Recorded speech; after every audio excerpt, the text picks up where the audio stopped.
نحمده ونصلي على رسوله الكريم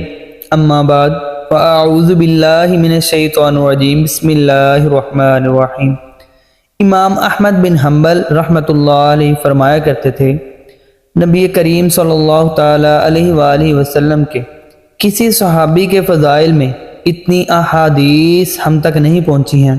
جتنی احادیث حضرت علی ابن ابی طالب رضی اللہ تعالی عنہ کے فضائل کے بارے میں ہیں۔